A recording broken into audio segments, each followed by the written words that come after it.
ದೀಪಾವಳಿ ಹಬ್ಬದ ಆರ್ಥಿಕ ಶುಭಾಶಯಗಳು ಎಲ್ರಿಗೂ. ಇವತ್ತು ನೋಡಿ ನಾನು ಹಸಿರು ಪುಲಾವ್ ಮಾಡಿದ್ದೇನೆ, ಗ್ರೀನ್ ಪುಲಾವ್. ತುಂಬ ರುಚಿಯಾಗಿ ಬಂದಿದೆ, ನಿಮಗೆ ಸಹ ತೋರಿಸ್ತಾ ಇದ್ದೇನೆ.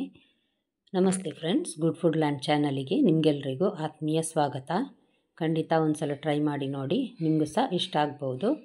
ಹಾಗಾದರೆ ಹೇಗೆ ಮಾಡೋದೆಂದು ನೋಡುವ. ಇವತ್ತಿನ ಹಸಿರು ಪುಲಾವ್ ರೆಸಿಪಿ. ನಾನಿಲ್ಲಿ 1 ಹಿಡಿಯಷ್ಟು ಕೊತ್ತಂಬರಿ ಸೊಪ್ಪು ತೆಗೆದುಕೊಂಡಿದ್ದೇನೆ ಮತ್ತು ಒಂದು ಅರ್ಧ ಹಿಡಿ ಅಂದರೆ ಒಂದು ಸಾಧಾರಣ ಒಂದು 20 ಎಲೆ ಪುದೀನ, ಫ್ರೆಶ್ ಪುದೀನ ಇದು, ಅದನ್ನು ತೆಗೆದುಕೊಂಡಿದ್ದೇನೆ. ಇದನ್ನು ಮಿಕ್ಸಿ ಜಾರಿಗೆ ಈಗ ನಾನು ಹಾಕ್ತಾ ಇದ್ದೇನೆ. ಕೊತ್ತಂಬರಿ ಸೊಪ್ಪು ದಂಟು ಸಮೇತ ನಾನು ಹಾಕ್ತಾ ಇದ್ದೇನೆ.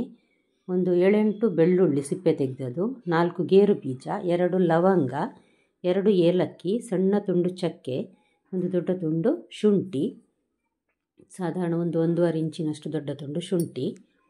ಇದು ಹಸಿರು ಮೆಣಸು ನಾನು ಒಂದೇ ಹಾಕ್ತಾ ಇದ್ದೇನೆ. ನಿಮಗೆ ಖಾರ ಜಾಸ್ತಿ ಬೇಕನ್ನಿಸಿದರೆ ಹಾಕ್ಕೊಳ್ಬಹುದು. ಸ್ವಲ್ಪ ನೀರು ಹಾಕಿ ಇದನ್ನು ನುಣ್ಣಗೆ ರುಬ್ಬಿ ತೆಗಿಬೇಕು. ನೋಡಿ ಎಷ್ಟು ಚೆನ್ನಾಗಿ ಕಲರ್ ಬಂದಿದೆ ಅಲ್ಲ. ಫ್ರೆಶ್ ಸೊಪ್ಪು ಹಾಕಿದರೆ ಕಲರ್ ಚೆನ್ನಾಗಿ ಬರ್ತದೆ. ಇಲ್ಲಿ ನಾನು ಸೋಯಾ ಚಂಕ್ಸ್ ತೆಗೆದುಕೊಂಡಿದ್ದೇನೆ, ಒಂದು ಅರ್ಧ ಪ್ಯಾಕೆಟ್ ತೆಗೆದುಕೊಂಡಿದ್ದೇನೆ. ನೋಡಿ ಅದನ್ನೀಗ ಬೇಯಿಸಿ ನಂತರ ತಣ್ಣೀರಲ್ಲಿ 1-2 ಸಲ ಹಿಂಡಿ ತೆಗೆದಿಟ್ಟಿದ್ದೇನೆ. ಈಗ 1 ಲೋಟದಷ್ಟು ಸಾಧಾರಣ ಬಾಸ್ಮತಿ ಅಕ್ಕಿ ತೆಗೆದುಕೊಂಡಿದ್ದೇನೆ ನಾನು. ಇದನ್ನು ನೋಡಿ 1-2-3 ಸಲ ತೊಳೆದು ನಂತರ ಒಂದು ಅರ್ಧ ಗಂಟೆ ನೆನೆ ಹಾಕಲಿಕ್ಕೆ ಇಡ್ತೇನೆ ನಾನು. ಅಷ್ಟೊತ್ತಿಗೆ ತರಕಾರಿ ಎಲ್ಲ ಕಟ್ ಮಾಡಿ ರೆಡಿ ಮಾಡಿಟ್ಟಿದ್ದೇನೆ ನಾನು. ಈಗ ಇದಕ್ಕೆ 1-2 ಚಮಚದಷ್ಟು ಅಂದರೆ 2 ದೊಡ್ಡ ಚಮಚ ಟೇಬಲ್ ಸ್ಪೂನ್ನಷ್ಟು ಎಣ್ಣೆ ಹಾಕಿದ್ದೇನೆ. ಇದಕ್ಕೆ 1 ಸಣ್ಣ ತುಂಡು ಚಕ್ಕೆ, 2 ಲವಂಗ, 2 ಏಲಕ್ಕಿ ಮತ್ತೊಂದು ಸಣ್ಣ ಬೇ ಲೀಫ್ ಇದೆ ನೋಡಿ, ಬಾಸ್ಮತಿ ಎಲೆ ಅದು, 1 ಚಮಚ ಜೀರಿಗೆ, 1 ಚಮಚ ಬಡೆಸೊಪ್ಪು ಫೆನಲ್ ಸೀಡ್, ಇದನ್ನು ಸಹ ಹಾಕಿ ಒಂಚೂರು ಜೀರಿಗೆ ಚಟಪಟ ಅನ್ನುವಾಗ ಒಂದು ಸಣ್ಣ ಈರುಳ್ಳಿಯನ್ನು ತೆಳುವಾಗಿ ಕಟ್ ಮಾಡಿ ಇಟ್ಟಿದ್ದೇನೆ ನಾನು. ಇದನ್ನು ಸಹ ಅಷ್ಟೇ 1-2 ಸೆಕೆಂಡ್ ಹುರಿದ್ರೆ ಸಾಕು, ಯಾಕಂದರೆ ಬೇರೆ ತರಕಾರಿ ಒಟ್ಟಿಗೆ ಹುರಿಯುವಾಗ ಚೆನ್ನಾಗಿ ಬಾಡ್ತದೆ, ಅದಕ್ಕೋಸ್ಕರ. ಇದು ನೋಡಿ ಆಯ್ತು. ಈಗ ನಾನೀಗ 1 ಕಪ್ಪಿನಷ್ಟು ಕ್ಯಾರೆಟ್ ಸ್ವಲ್ಪ ದೊಡ್ಡದಾಗಿ ತುಂಡು ಮಾಡಿ ಇಟ್ಟಿದ್ದೇನೆ, ತೀರಾ ತೆಳುವಾಗಿ ಕಟ್ ಮಾಡಲಿಲ್ಲ. ಇದನ್ನು ಸಹ ಅಷ್ಟೇ 1-2 ಸೆಕೆಂಡ್ ಫ್ರೈ ಮಾಡೋದು. ನಂತರ 1 ಬಟಾಟೆ, ಅದನ್ನು ಸ್ವಲ್ಪ ದೊಡ್ಡ ತುಂಡು ಮಾಡಿದ್ದೇನೆ. ಇದನ್ನು ಸಹ ಅಷ್ಟೇ 1-2-3 ಸೆಕೆಂಡ್ನಷ್ಟು ಹುರಿದ್ರೆ ಸಾಕು, ಅಷ್ಟೊತ್ತಿಗೆ ಚೆನ್ನಾಗಿದು ಫ್ರೈ ಆಗಿರ್ತದೆ. 1-2 ಚಮಚ ಡ್ರೈ ದ್ರಾಕ್ಷಿ ಅಂದರೆ ಒಣ ದ್ರಾಕ್ಷಿ ಹಾಕಿದ್ದೇನೆ ನಾನು. ಇದು ರುಚಿ ಆಗ್ತದೆ ಇದು ಸಹ ಹಾಕಿದರೆ, ಅದಕ್ಕೋಸ್ಕರ. ಹಾಗೆಯೇ ಗ್ರೈಂಡ್ ಮಾಡಿಟ್ಟ ಹಸಿರು ಮಸಾಲೆಯನ್ನು ಇದಕ್ಕೆ ಹಾಕಿ ಸ್ವಲ್ಪ ಹಸಿರು ವಾಸನೆ ಹೋಗುವವರೆಗೆ ಇದನ್ನೀಗ ಫ್ರೈ ಮಾಡಬೇಕು.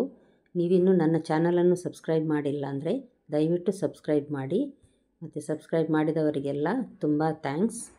ಹಾಗೆಯೇ ಲೈಕ್ ಮಾಡೋದನ್ನು ಮರಿಬೇಡಿ ಮತ್ತು ಫ್ಯಾಮಿಲಿ ಫ್ರೆಂಡ್ಸಿಗೆ ಶೇರ್ ಮಾಡಿ. 1 ಕಪ್ಪಿನಷ್ಟು ಕಾಲಿಫ್ಲವರನ್ನು ನಾನಿಲ್ಲಿ ಸ್ವಲ್ಪ ಬಿಸಿ ಮಾಡಿ ಈಗ ಇದಕ್ಕೆ ಹಾಕಿದ್ದೇನೆ. ಮತ್ತು ಬೇಯಿಸಿಟ್ಟ ಸೋಯಾ ಚಂಕ್ಸ್ ಹಾಕಿ ಚೆನ್ನಾಗಿ 1-2 ನಿಮಿಷ ಫ್ರೈ ಮಾಡುವ. ಈ ರೀತಿ ಮಸಾಲೆ ಎಲ್ಲ ಚೆನ್ನಾಗಿ ಹಿಡ್ಕೊಳ್ತದೆ ಆಗ. ಈಗ ನಾನು 2 ಲೋಟದಷ್ಟು ನೀರು, 1 ಲೋಟ ಅಕ್ಕಿಗೆ 2 ಲೋಟದಷ್ಟು ನೀರು ಹಾಕಿದ್ದೇನೆ. ಅರ್ಧ ಗಂಟೆ ನಾವು ನೆನೆ ಹಾಕಿರೋದ್ರಿಂದಾಗಿ 1 ವಿಜಿಲ್ ಹಾಕಿದರೆ ಸಾಕಾಗ್ತದೆ. ಇದು ನೋಡಿ ಉಪ್ಪು ಹಾಕಿದ್ದೇನೆ ನಾನು, ರುಚಿಗೆ ನೋಡಿ ಉಪ್ಪು ಹಾಕ್ಕೊಳ್ಬಹುದು. ಈ ಕೇಬ್ರಾ ವಾಟರ್ ಅಂತ ಒಂದು ಸಿಗ್ತದೆ, ಅದನ್ನು ಅಥವಾ ಬಿರಿಯಾನಿ ಎಸೆನ್ಸ್ ಅಂತ, ಅದು ಒಂದು ಸ್ವಲ್ಪ ಒಂದು ಅರ್ಧ ಚಮಚ 1 ಚಮಚದಷ್ಟು ಹಾಕಿದರೆ ಸಾಕಾಗ್ತದೆ. ಪರಿಮಳ ಮತ್ತು ರುಚಿ ಎಕ್ಸ್ಟ್ರಾ ಸಿಗ್ತದೆ, ಅದಕ್ಕೋಸ್ಕರ. ನೆನೆಸಿದ ಅಕ್ಕಿ ನೋಡಿ, ನೀರೆಲ್ಲ ಸೋಸಿ ನಾನೀಗ ಖಾಲಿ ಅಕ್ಕಿ ಹಾಕ್ತಾ ಇದ್ದೇನೆ. 1 ಲೋಟ ಅಕ್ಕಿಗೆ 2 ಲೋಟ ನೀರು ಸರಿ ಆಗ್ತದೆ. ಈಗ ಮುಚ್ಚಳ ಮುಚ್ಚಿ ನಾವು ಬೇಯಿಸುವ ಇದನ್ನು. ಎಕ್ಸ್ಟ್ರಾ ಟೇಸ್ಟಿಗೋಸ್ಕರ 1 ಚಮಚದಷ್ಟು ನಾನಿಲ್ಲಿ ತುಪ್ಪ ಹಾಕ್ತಾ ಇದ್ದೇನೆ. 2 ಚಮಚ ಸಹ ಹಾಕ್ಕೊಳ್ಬೋದು, ತುಂಬ ರುಚಿ ಬರ್ತದೆ, ಅದಕ್ಕೋಸ್ಕರ. 1 ವಿಜಿಲ್ ಕೂಗಿಸಿದರೆ ಪುಲಾವ್ ರೆಡಿ ಆಗ್ತದೆ.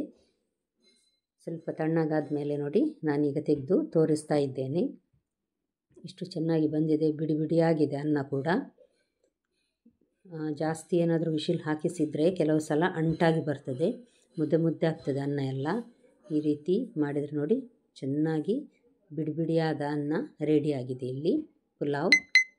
ಖಂಡಿತ ನೀವೊಮ್ಮೆ ಟ್ರೈ ಮಾಡಿ ನೋಡಿ ಫ್ರೆಂಡ್ಸ್. ಹಾಗಾದರೆ ಖಂಡಿತ ನಿಮ್ಗೆ ಇಷ್ಟ ಆಗಿರ್ಬೋದು. ಲೈಕ್ ಬಟನನ್ನು ಪ್ರೆಸ್ ಮಾಡೋದನ್ನು ಮರಿಬೇಡಿ. ನಾಳೆ ಇನ್ನೊಂದು ಹೊಸ ಅಡುಗೆಯೊಂದಿಗೆ ನಿಮ್ಮನ್ನು ಮತ್ತೆ ಭೇಟಿ ಆಗ್ತೇನೆ. ನೋಡಿದ ಎಲ್ಲ ವೀಕ್ಷಕರಿಗೆ ಧನ್ಯವಾದ.